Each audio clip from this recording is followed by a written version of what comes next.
The area I want to terraform today is this section of my world between my port city and this gothic castle I made a while back. There's a lot of work to do, but I think when this is done, it will make the rest of our world feel more cohesive. I have a little bit of wool in so far, but I'm going to go through and fully plan everything out with wool first, where I want hills, where I want paths, etc. And then we'll go ahead and build it. So that's the plan, and I'll talk to you after I finish in putting the wool in everywhere.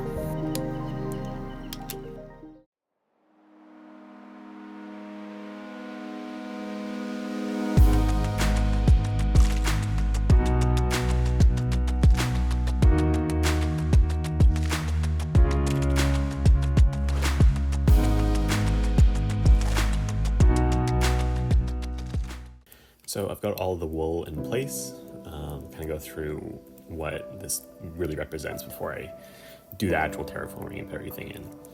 I already had this path here, I kind of expanded it a little bit, but the yellow wool is path. I have it going over top of this kind of Hobbit sort of style house here. I haven't really worked on this too much so far. I kind of just did it one day, and then I've been trying to incorporate it into everything else. I don't know what I want to do up here. Probably another field of some sort. It's next to the vineyard. Right now it's kind of just a to be determined spot. But it'll be some sort of field, or maybe kind of like this mossy sort of hillside that I've done in other places in my world. And this mossy sort of hillside with the stone cliffs is likely what this kind of hill over here is going to be. I put this in place to kind of prevent the player, when they're walking along the path, from being able to see the port city over here. Everything in my world is really close to everything else. I play with a really low render distance because I'm on a Mac. But basically, in my world, everywhere is pretty much terraformed or has some building on it. There's not a lot of default Minecraft terrain anywhere.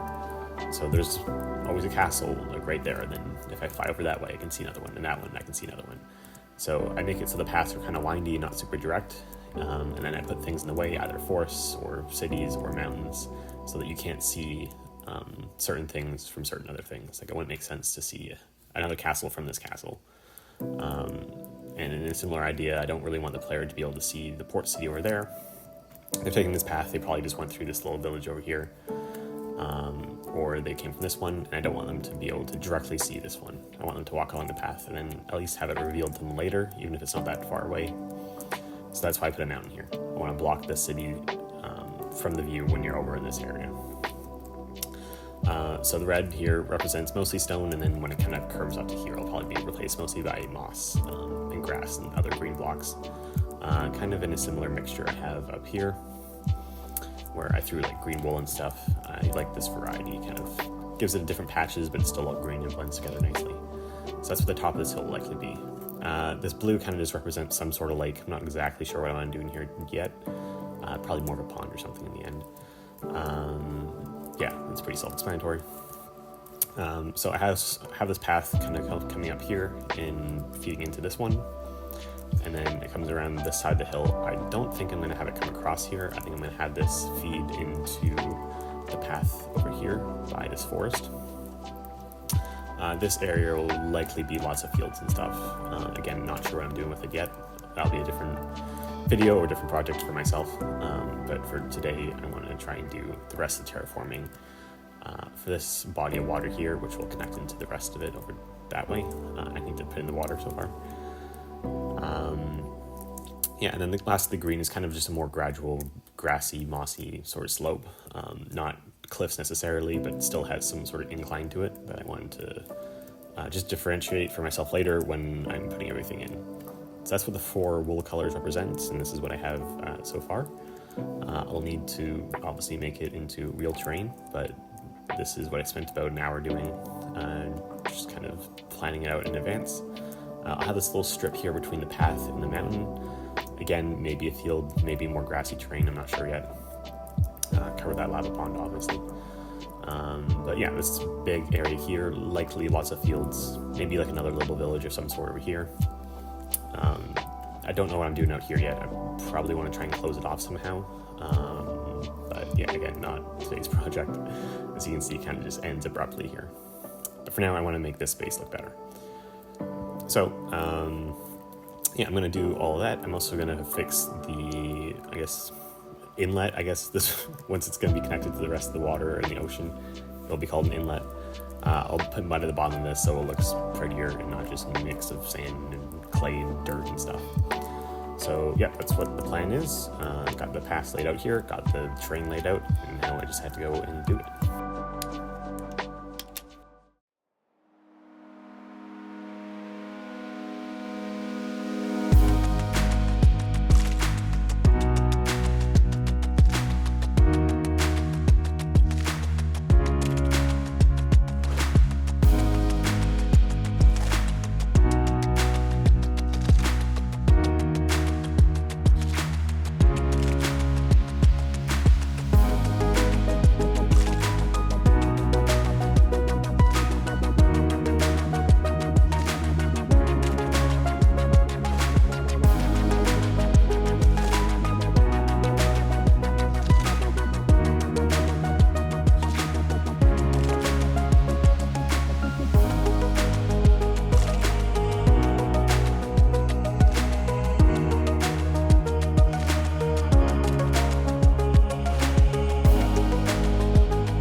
So I've gotten in the lower cliffs here next to the water. I'm going to work on the hill after this, and as well as the path.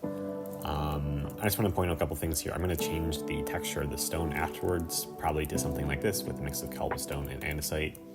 I won't have a gradient for this because otherwise I have to do it by hand. But this I can just use World Edit and do like 25% stone, 25% andesite, and 50% stone, and then it changes it in a second. The moss right now is just purely moss with a couple patches of grass. I'll come back in here at the very end and change it to what I did earlier up here, with various types of green blocks mixed in and some vegetation on top. But for now it's just moss. So yeah, that's what I have for the cliffs so far. Yeah, and I'll start on the hill after this. I'll probably just leave this exposed for now, and then whenever I end up building the fields, then I'll connect it in. So this part's kind of done for now, shape-wise at least. Yeah, and then towards the end I'll come back and do the water, but and also bringing these cliffs down, because right now they're only one block below the water. So next up, the hill, and then I guess this little slope area over here, as well as the lake, and then I'll come back after that.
So I had the fields in here, and I absolutely love how vibrant they look.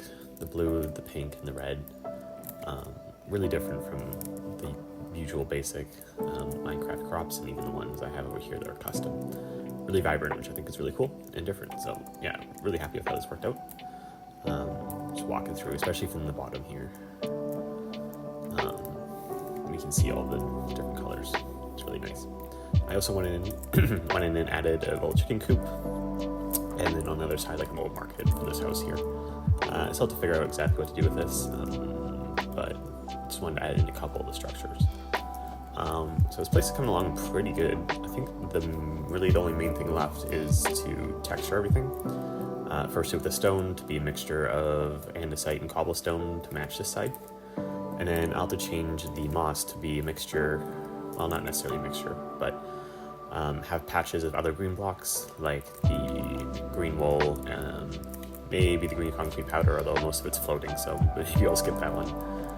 But regular grass as well, and then some of the terracottas can also work out. So I'll go through and do that, and then have to vegetate it all, put lots of bushes in, lots of flowers, across probably the whole area, and then probably a few custom trees here and there, including in the fields. So I'm going to get to that now, and then that should be it for this area, really. From this point onwards to the left is going to be a different project at some point. I wanted to get in this part just around the base of the lake. I guess it's an inlet, but I wanted to do this just so I could get the structure and get this done, but I'm not going to deal with this just yet. So this area, coming along really well, almost done, just got to texture it all. So I made those changes I mentioned. The variation in texture for both the stonework and the moss has been added. I then used clusters of shrubbery to make it look like the hillside was flourishing. And then afterwards I used the oak trees I had built previously in my enchanted forest and copied them kind of around the landscape here. I'm very satisfied with how this area now connects with my previous builds, and I think it just looks gorgeous from so many different angles. I hope you enjoyed. Leave a like if you liked, and have a wonderful rest of your day. Goodbye for now.